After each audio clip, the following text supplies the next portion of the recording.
I get caught up in the numbers all the time, like, oh, this is how many clicks we have. But at the end of the day, if we're not getting cases, like, and they're not valuable, then it really doesn't matter. To your point, like, the partnership's not going to work if we're just going to talk impressions and clicks. Hi, I'm Al Ludwig, host of the Law Firm Brand Builders podcast and CEO of Practice Made Perfect, where we've managed more than $500 million in marketing for law firms across the country. Happy to be here and provide value however we can. Now back to the episode. In today's episode, I'm joined by Senior Manager of Paid Media for us, Richard Levine. He's the guy behind the strategy, optimization, and performance across Google, Meta, our LSAs, and more.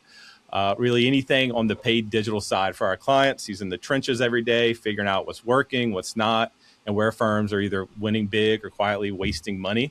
We're going to get into a lot of stuff today, especially a few things like impression shares and the different types and what that really means to your accounts, what's working right now in LSA for law firms, and how to approach paid media when the goal is simple, just to generate cases and not just clicks. So if your firm trying to scale or even just get more efficient with your spend, this one's going to give you some very practical takeaways. Welcome, Richard. Hey, Al, good to see you as always. Thanks for having me on this podcast to talk about this stuff.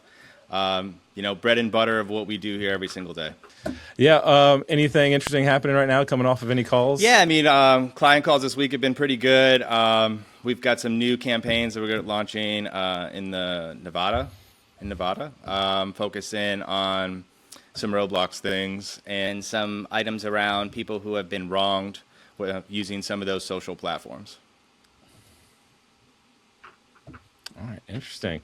Well, I know you had mentioned to me, wanted to kind of just jump in generally first to some of the Google side of things and the paid digital ads. So I'll kind of let you set the stage there, and then I plan on diving deeper into so I just wanted to say that, when it comes to law and advertising, specifically with Google, it's just super niche, right? Like, even when we talk to our Google reps, like, they sometimes don't understand what law firms have to battle to get not only leads, but then signed cases.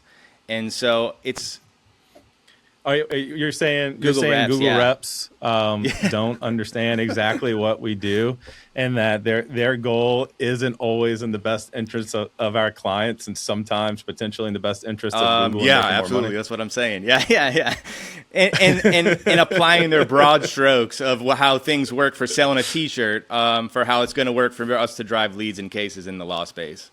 So we welcome those calls. They're great. Sometimes we get some good nuggets out of there. But, even this week, it was just like, you should turn on some more broad, and you should turn on AI Max, because you're going to get more traffic and it's going to do better and you're going to get more leads. And then when I challenge them to say, well, how many cases do you think we'll get? What's the quality of our leads going to be? And it's like, well, we're going to hit the number and you're going to get leads. And I'm like, well, I don't know if we can really do that right now. So I appreciate the feedback. And your experience when we if you follow that instinct from Google or that recommendation, do numbers go up? No, not always. I mean, their numbers go up, right? Leads do go up, right? Yeah, I mean, leads do go up. Like, they hit their targets. Like, cost per lead is fine.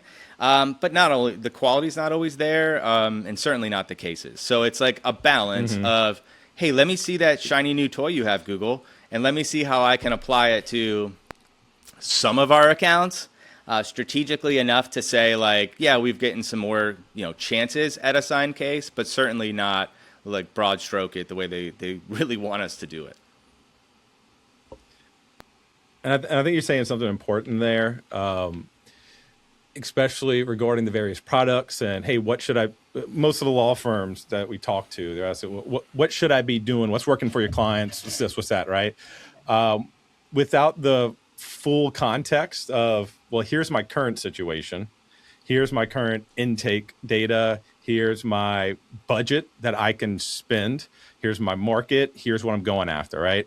And so testing certain things out that are available to us from Google and from other platforms, those tests look different client by client and market by market, case type by case type, even if it's two law firms going after the exact same thing, because there's other parameters in which we need to take into account as we're optimizing for these accounts. And so that's one thing I feel like constantly having to teach clients is that there are no broad stroke answers. And if someone's given a broad stroke answer, chances are it's not a good call.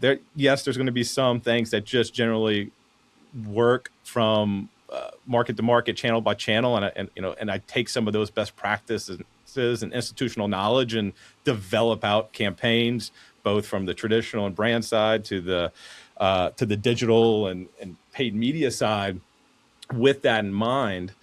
And I think it's also important to note for the firms that are trying to, maybe they're earlier on and trying to do a lot of this themselves, and they don't quite understand that, Google, even if they have your best interest at heart, they don't understand even their own products and services specifically for what you do.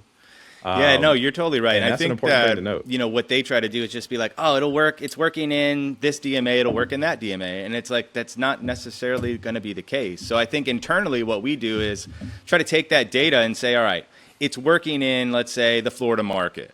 How can I try to test it in the Georgia market? I don't anticipate going in, it's just going to work. There's going to be nuances. There's going to be other things that we're going to have to change in the campaigns and monitor to make sure they act the same. It's good that we had those initial learnings in Florida, but it doesn't just automatically translate to the next market that we want to go after. And Google just doesn't always seem to understand that. So a quick live example, they're like, what do you mean you don't want to be on Denver Lawyer? Why would you exclude that? And it's like, well, that's super broad if I'm trying to go in for something specific like MBA or divorce or anything else that has a specific practice area attached to it. In this specific campaign, we're talking about MBA. So no, I do not want just a really super general term to be eating the budget where I know that either A, I'm not going to get any leads, or the leads that I'm going to get are not going to fall within what the goals of the campaigns and the client's needs. So it's a constant, battle. And yeah, it would be like going to Rolex and telling them, you just need a bid for, watches. And it's like, well, that's not my target with a Rolex, right? There's a lot more nuance to it. So if you, I want to give you a scenario, and just see how you come at it. We have a law firm that comes to us. They have they're earlier on in their marketing journey. They have about $10,000 a month in budget, and their main goal right now is, yes, they want to build brand and stuff like that, but they need cases in the door so that they can fund those things in the future. So right now, I don't care about building brand. I just need cases. Now, how are you deploying that across Google, LSAs, and Meta for this law firm? And let's say that this law firm is a workers' comp law the firm good news is it's workers' comp, so we don't have as high CPCs as we do in MBA, so we can stretch those $10,000 out a little bit more. But I think it's a good combination of, let's assume they don't have any real history, or maybe their campaigns have been run differently, so we have nothing to really go on. So I would create some campaigns in paid search all around workers' comp, exact in phrase, right, on our keyword match types. Like we want to keep it tight. We don't want Google stealing that money from us. And then on the LSA side, again, assuming new account or very limited data, we would just want to see how it would perform, right? So it's going to take a little bit of time for LSA to start to serve specifically for just workers' comp. And so maybe after 30 days, we'll have some data on both, and then we can decide, is paid search the next step that we want to, continue to push? Or how did those LSA leads? Maybe we should shift back to LSA. So I think that would be the initial approach as far as just keeping it tight and just making sure that that $10,000 investment is spent as perfectly as possible. Daily, I don't know how you say it, but daily, look back at yesterday and the last 7 days. What did we do? What is Google stealing? Are we getting the click-throughs? Are we getting the leads? So there's a lot of moving parts, but structurally, that's how we start. And I think going back to the institutional knowledge and just having that in the initial setup is huge. And also some of the weird nuances on some of these platforms. So when you talked about LSAs, it reminded me of some things I worked on in the past for a couple law firms. And if you're trying to get workers' comp leads on Google LSA, there's a couple ways that you can select into it, because there isn't a job, a broad category for a workers' comp lawyer. There's personal injury and there's employment. And then under personal injury, there is a workers' comp job type that you can turn on.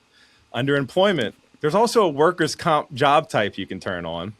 And the difference between them is if you have it on personal injury, if someone searches for work injury lawyer, you have the chance of showing up there, right? But a lot of people search, more often than not, search workers' comp lawyer. That's how, and the only way to get the LSA to show up for that is by turning it on under employment law. The problem is it could be the only thing you turn on under employment law, but now 9 out of 10 of your LSA leads are still going to be general employment law. There's just no way around it. But you will be probably one of the only ones showing up for workers' comp lawyer in the LSAs, which is a win. And so then you're balancing out the operational aspect of, can my intake get these junk leads I know I'm going to get for employment without being bogged down? Do I have someone I can refer these out to in order to get that one workers' comp lead that becomes a case for me? Because the dollars do make sense. It's cheap enough for me to do it. And, I've done that for a law firm and unintentionally had us showing up like 8 times as the option in LSAs. And then we got in trouble for that. This was at a prior job. We got in trouble for that and had to turn it off. So is that why that we have to do all these again. verifications now? Because you were over there getting us in trouble. You started that madness. Well, the only people that were showing up for workers' comp, because I figured that out, were, at least in the markets that I was doing it in for this particular firm, were ones that I did. It was a couple firms that I consulted with prior to working for this other firm, and then the firm that I worked for. We were the only ones showing up. It was like no one had kind of figured it out. But again, you got to make sure that it works from an operational and intake standpoint for the firm. And so I guess that segues me to something else that you had mentioned to me earlier, and that we talk about in depth a lot, and obviously Google LSAs and general inquiries. Most firms turn it off. I generally recommend most firms have it off, because if it comes in under general inquiry, it is likely to be a waste. Someone's searching for just lawyer, someone's searching for just general lawyer terms, and they don't need a personal injury lawyer or MVA lawyer, which that's the majority of the people that we work with. But we do test it out for various law firms based off of their situations. I know we have it on for a couple right now, and they're seeing success with it. But the disclaimer, and so for anybody out there that's wondering, how do I get my LSAs to generate more? Sometimes in order to do that, it is by creating more waste for yourself, unfortunately. And by turning on general law leads, sometimes it helps influence the non-general aspect of it, the ones that you have turned on for personal injury law, because you're willing to spend more money and you're giving more signals of intent to Google. But also, if you can handle 25 general law leads coming in, and one of those being an auto case, those 25 general law leads are coming in at an astronomically cheaper price than the vetted personal injury MVA leads from the regular LSA side of it. And so when I consult with firms, I turned it on a lot when I worked in-house, because we had really tight operations. We had really tight intake. And whenever we did our matchbacks on it, it was like, we got 125 leads that were general that we had to deal with, but we got 5 MVA cases from it that give us anywhere between $10,000 and $20,000 average cost per case, and we spent up to $2,000 per on it, so the math made sense. So I kind of explained it all out there, but do you have anything to add to the general law I'll side? say, like, if that's, you hate having it on, but I do hate having it on, right? I mean, but I just want to put the disclaimer out there that this is not for everybody. Like that scenario you just did is for people who have a little bit more. If your receptionist is your intake, then don't do it. Yeah. Definitely don't do it.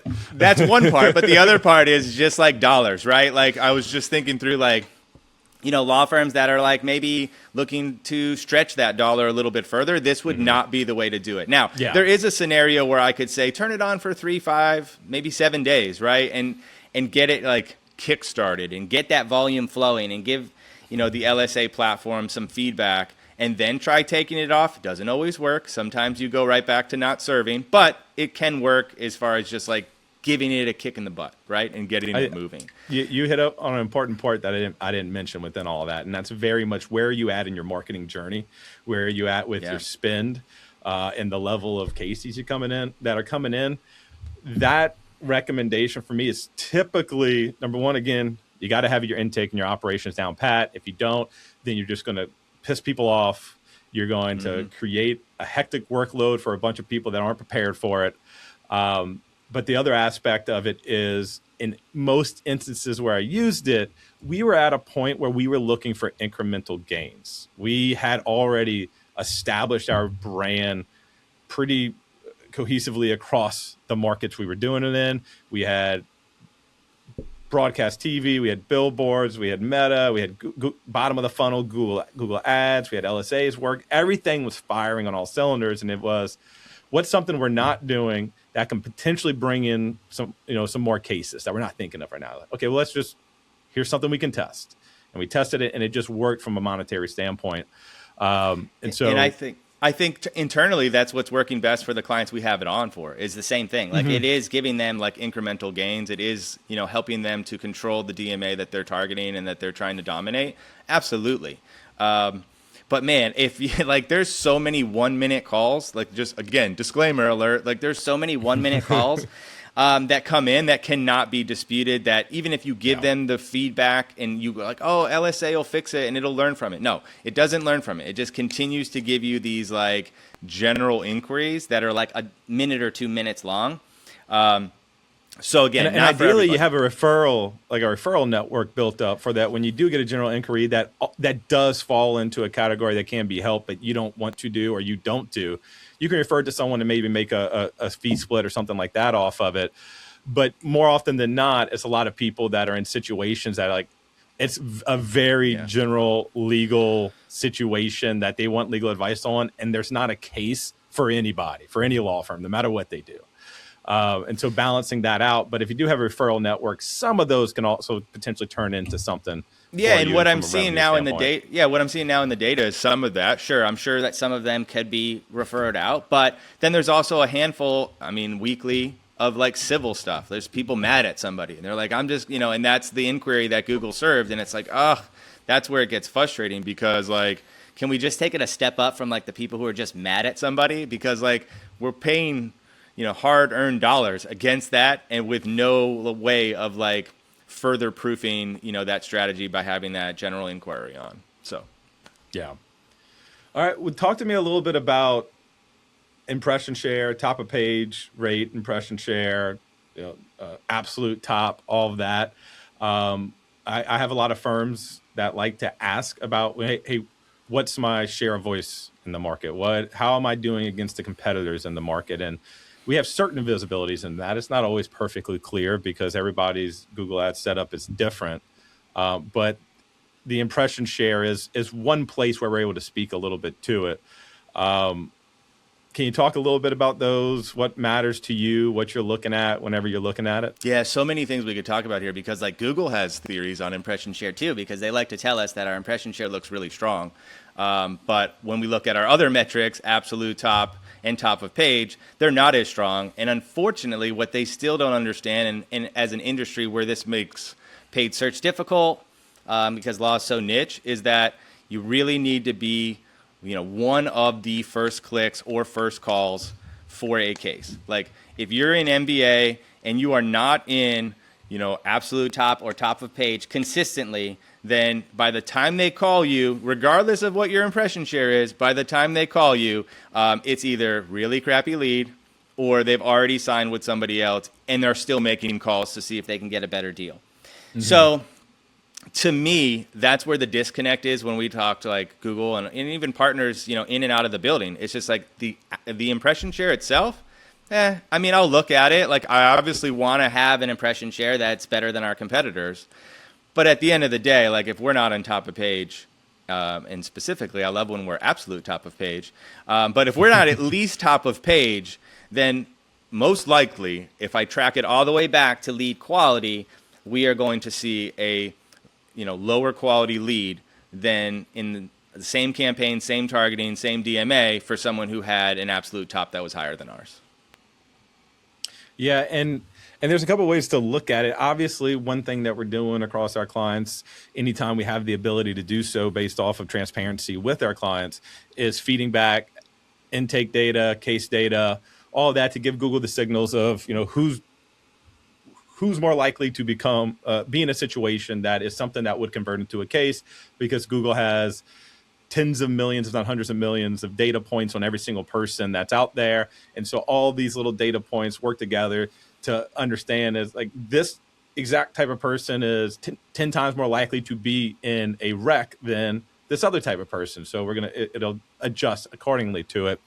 But at the same time, we also live, when it comes to PI and MVA, in a world that someone can be completely out of that particular set that is being identified and end up having $1 million case because their situation ended up being the right type of situation that needed the help of a law firm. And I've seen this at scale, and there's two ways that I feel like, or probably three, but that many law firms look at it. One, many of them just want to be as efficient as possible, and they want to try to find or stay under a certain cost. Yeah, they want to thread the needle. That's right? For sure. They just want to hit that and thread the needle for sure. There's other law firms that use it as a continued market dominance play. If you're a law firm that's out there and you have one of the largest broadcast budgets in the market, and you've had it for a decade, you have the most billboards in the market, you have the highest brand awareness, brand affinity, all these things that we look at when understanding someone's positioning in the market, chances are you created a pretty good operation. You optimize for case fees and how to increase those internally. You optimize your intake for your want rates and your conversion rate. Chances are those bottom of the funnel, when people are actually searching for the law firm, which, by the way, the majority of people, in my experience, are finding their law firms before they're searching for them, whether that's they picked them through just general top of mind brand awareness, or they were referred to from a friend, family member, former client, or even word of mouth, which I think people forget many times, that when you advertise a lot in the market, you're going to get word of mouth referrals from people who have never worked with you. It's just, oh yeah, I see that guy or I like their brand. And so they just refer people to us, a family member, when they're in that situation. Make sure to get this particular lawyer. And so they'll take the strategy of going, I want to have the highest absolute top of page impression share possible for a very tight set of exact match and exact match close variant phrases that are going to cover the highest intent 90% plus of people out there that are searching. The people that are searching for that personal injury lawyer in insert city. The people searching for best car accident lawyer near me. Things like that have the highest intent to them. They're going to be the most expensive, but because of everything they built, they can have this channel where they don't have to have a 3x return on ad spend, right?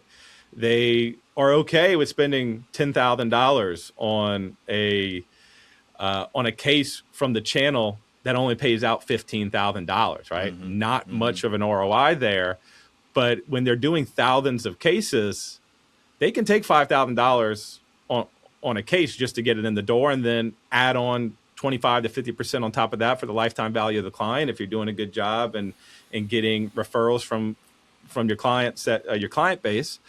And that's one thing that I think it gets lost on a lot of firms, and I find it gets lost on two types of firms. One that is just, they're smaller, they're not used to the game as much, and they do have to be very present and aware of their ad spend and their return, and rightfully so.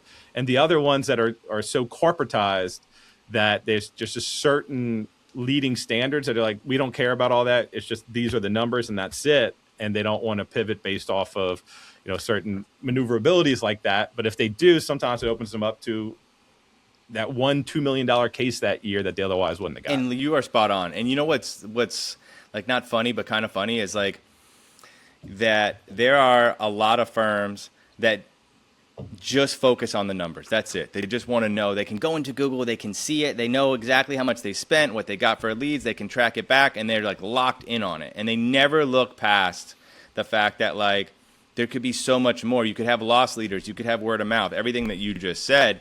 And so like it's a blessing to be able, for me, to be able to go in and say, we spent $10,000 and this is all the metrics we got for that, right? And we can speak to them until the cows come home. But at the end of the day, they could have they could have missed out on a whole bunch of other opportunities because they were just so locked in on it has to be this exact return for this exact dollar. And that's exactly what you're saying. Yeah. And it's not a bad thing. It's just different.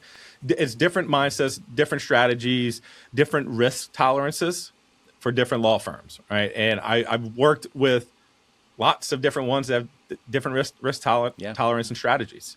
And we work for some where it is very much, we're judging you based off of this. 100% heard. I'm not going to personally be changing your operations, right? You hired me to do a specific thing, and now I'm going to go and try to do that specific thing. Now, if there's reasons why I shouldn't optimize for that, I'm going to bring it up to you up front. But yeah, or new, like if you're running a good operation, you're not going to run into that. Like what they want you to optimize for makes sense, and so I'm going to do it.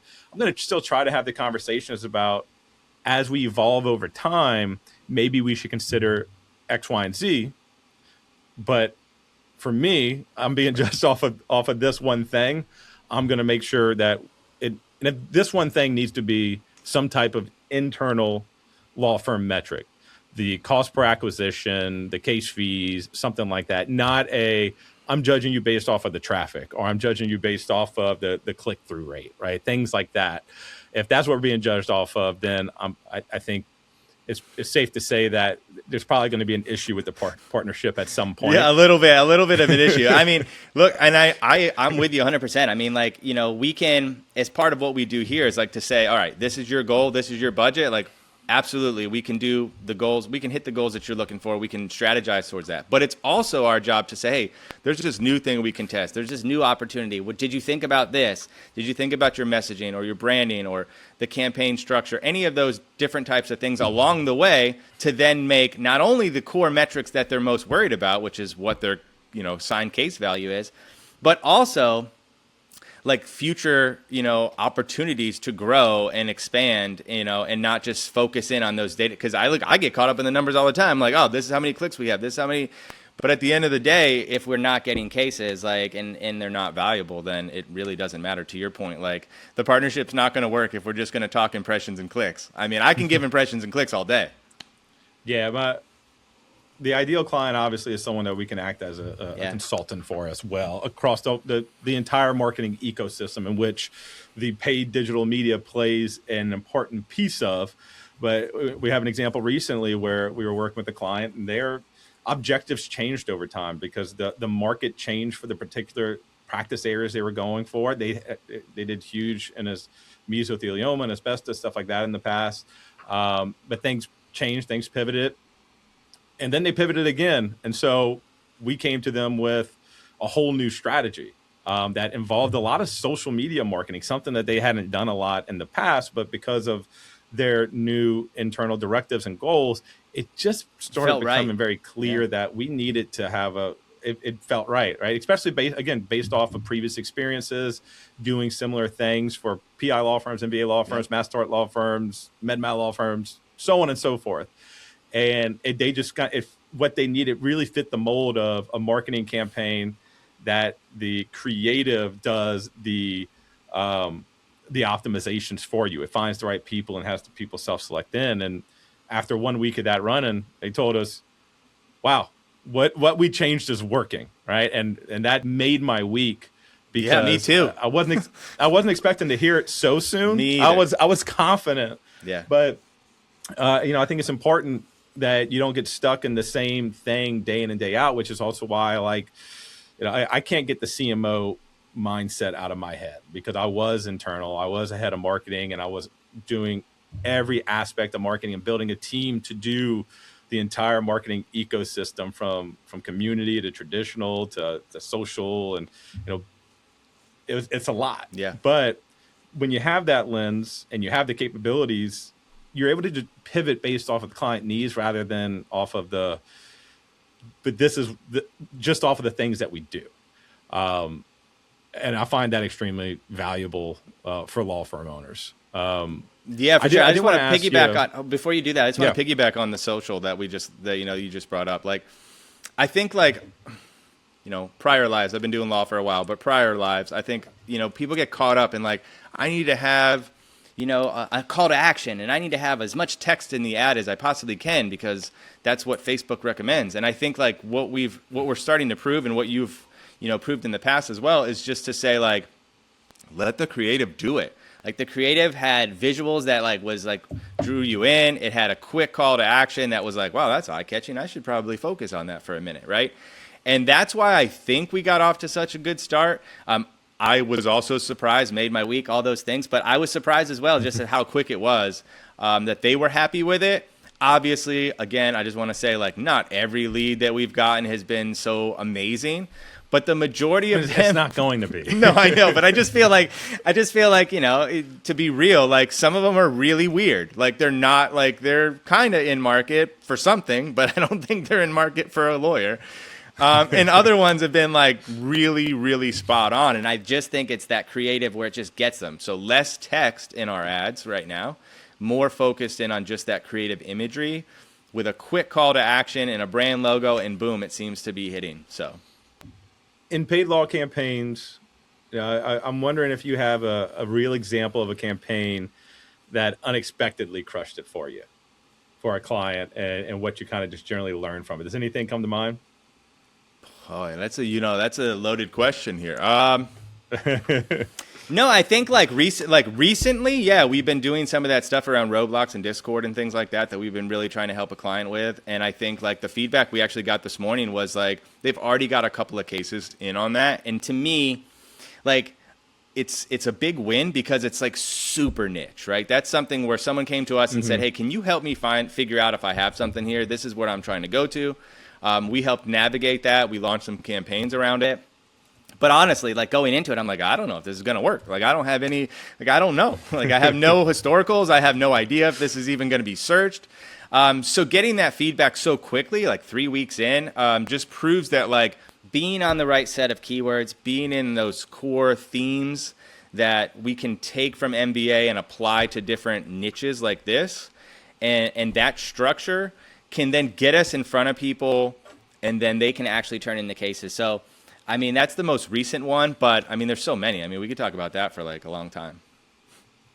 Yeah, and the example you brought up there, that's some of my funnest ones. I was very confident that this was going to work just because I've seen it on the kind of timely event-based marketing that requires people to self-select in whenever they're served an ad that happens to resonate with their situation or a situation of someone that they know.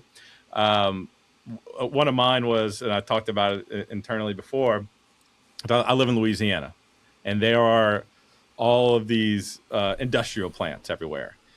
And there was a big plant explosion in a small town of Louisiana, and it happened overnight. Woke up at 6 a.m., talked with the firm, and it's like, yeah, we want to run something. We got to run it now. We got to be the first ones out there. We got to start getting potential claimants in. We don't know what this is going to turn into, but we want people to contact us first. And so within an hour, just put together some basic creative, put together a meta ad campaign, did the on meta form fills just because we're just trying to get it off the very quickly. Launched it in a 15-mile radius around the plant. And I mean, this is a big news story out there. Let it run. I'm expecting, okay, it'll learn a little bit. Thanks for I turned it on, and within 5 minutes, there was already over a dozen leads. And by the time we shut it off, I was expecting to run $10,000+ on this thing. By the time we shut it off, it had spent less than, I believe, $700, and we had signed up 300 something people from it. So it was less. It was around $2 per potential client sign up that we did, and we shut it off. Number one, we had a really great intake system, but intake had to bring people in because it was overloading intake with the calls that were coming in. Thank goodness it was actually on a weekend, because we weren't getting as high of a call volume as you normally would.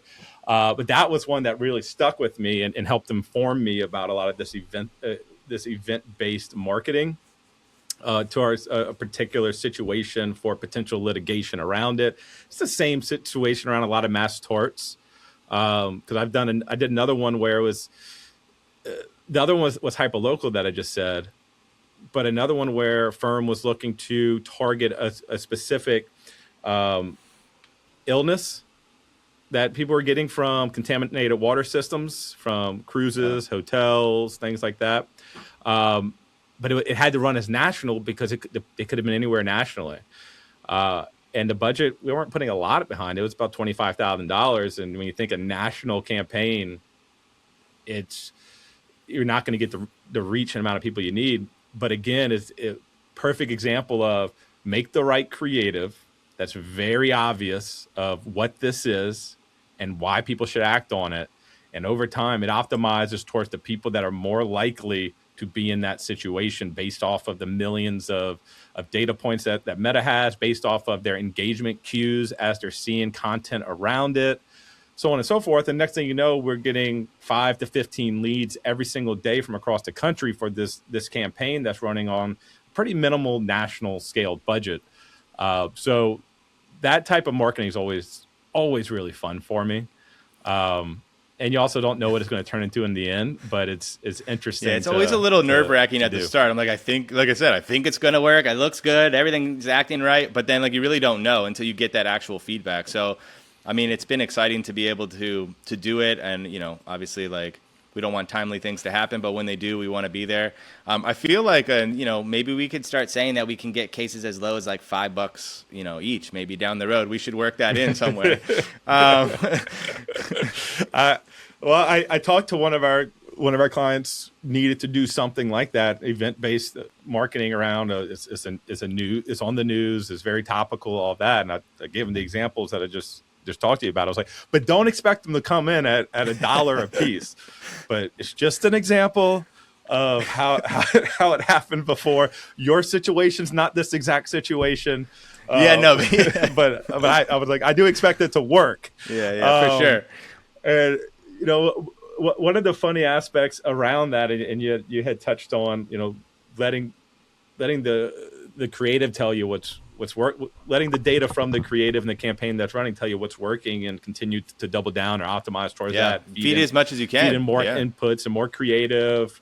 How much does it get to you when you have one ad that you're just like, I love this ad, this is going to kill it, and you put it into an ad group with 5 other ads, and the one ad that you're like, that ad sucks, I don't want, that's going to do horror, is the one that just wins. So everything. It's funny that you bring that up, because I'll be like, man, there's something wrong in this data. We should retest, because I love that thing. So we should probably retest it somehow.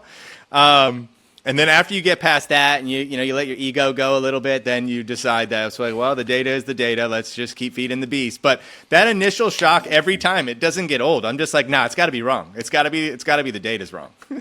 I've been humbled by Meta and some of the platforms regarding some of the creative, because I'm always going to go if whichever one's performing the best, we're gonna learn from that and continue to optimize towards it. But I've been humbled a time or two where I was like, I always put a bet on what I think's going to kind of happen, and a lot of times it's not what I think is going to happen. But we optimize towards the reality of it and not towards the subjective preference of anyone. It's the same way when you build a campaign. You're like, I nailed that. The structure's good, the targeting's good, and then you're like, And then the one over there that you didn't feel as confident is the one that's bringing in all the cases. It's like, well, all right, back to the drawing board. So it's the same feeling where it's like your ego, takes a little bit of a hit. But at the end of the day, like, I'm happy that it's working. And then I'm just going to pivot and just go where the data tells us to go. So, but yeah, always, man. It never gets old. All these years, it still bothers me every time. So I guess one last thing I want to talk about, then we'll hop off. Particularly for PI, MVA, where do you see Meta actually fitting in for law firms today, especially if they have a dual goal of, I need cases, but I also I want to build my brand, I want to build my moat, and not just rely on lead gen, which most law firms out there, that's their ultimate goal. And so I'm curious where you think Meta kind of fits into that, especially because I think we're getting more inquiries from law firms around, can you do Meta ads for me? Right. And a lot of times that'll just generally be the question, but I like to dig deeper and go, well, let's talk about everything you're doing right now, where your cases are coming from, what's working. Should you be doubling down somewhere else right now versus Meta? But let's say they're kind of across most things. Where do you see Meta fitting in now and into the future for a lot of these PI? I think you're going to just have to accept the fact that you're going to have to go out with some broad targeting, right? Like, I think it can work. We've proven that it can work. We have ads that work. But I think, like, when you go into the settings, a lot of people are like, well, what can I target? What can I do? What demographics do they have? Well, for the law space, pretty much none. So we have to, like, just go in with like the best creative we have, with some safeguards, of course. Like, we obviously don't want to target, maybe under 18 for whatever reason, for, really all reasons. But the point of it is like, there's just not a lot. So I think you got to look at it as longer term play. Getting your brand out there, supporting some other tactic like TV. And that's where you're going to start to see it. And I'll just end with this. Like, our phones, can hear us. So, like, eventually, right, like, Facebook's going to pick up that you need a lawyer, or that someone needs a lawyer, I should say. And then it's going to serve them that ad, right, based off of the data points that it has and how that user's, flowing in on a daily scroll on their phone. So I think there's just not safeguards, and I think people just need to, as firms, need to come to terms with that. Like, hey, put some money against it and support those other channels. Yeah, and I look at Meta as well as a dual purpose channel, which I look at most channels, like even broadcast TV, daytime broadcast TV with a TV spot that is heavy direct response call to action is lead gen. Yeah. It is direct response. I've seen it happen. Like, when I do it, calls pick up, right? People don't they don't think of it in the general sense, because it's not as trackable as, a Google ad sending you a lead. But, Meta's advantage is you're also building your brand. If you're making good creative, good videos, good statics, all of that, it's serving the purpose of being another TV commercial for you, done in a different way, right? Continuing to build your brand while also asking for the sale, right? Or asking them to become a client if their situation fits. And so it does a little extra for these law firms. And I think the other aspect that I think a lot of law firms need to come to terms with is we do need to be broad generally in the targeting, but what gets lost on some of them is, hey, I have this budget I want to deploy on Meta. And usually that budget is nowhere near what they're doing with the rest of their marketing strategy. Let's say if they're doing broadcast, billboard, streaming, so on and so forth. And they still want to target it like their broadcast TV campaign. I want to target the entire DMA. But we also know for that budget, you're going to get 10 times less reach, 10 times less frequency, so on and so forth. And I'd rather not target an entire state and then get one impression to less than 1% of the population because my budget doesn't allow it. And typically, not always, but typically I want to run lead campaigns if my goal is to generate leads, especially for the static ads, or engagement campaigns if I have good creative, as opposed to brand awareness campaigns. But if I do run brand awareness campaigns, being specific about the placements, because Meta will try to waste your dollars on the low quality, high volume placements on its Advantage network and its marketplace. No, it will never waste any money, ever. Yeah, and I think that might be something that we can unpack in a future episode. It's just like we have some new clients coming in where we're running meta at the zip code level for that exact reason, to just not try to over target the DMA, but instead bring that in a little bit tighter and be able to build that brand awareness and be able to hit that same user a couple of times and not be too thin. With what I'll call relatively limited budget for the DMA that I'm thinking of right now, but all in, I think it's going to work, as we launch that in the coming weeks. All right. Well, I appreciate it, Richard, our senior manager, digital media over here at PMP Marketing Group. If anybody has any questions on anything we talked about, just definitely feel free to reach out to us on our socials for PMP or myself. I'm heavy on LinkedIn and at Al Ludwig X across all platforms.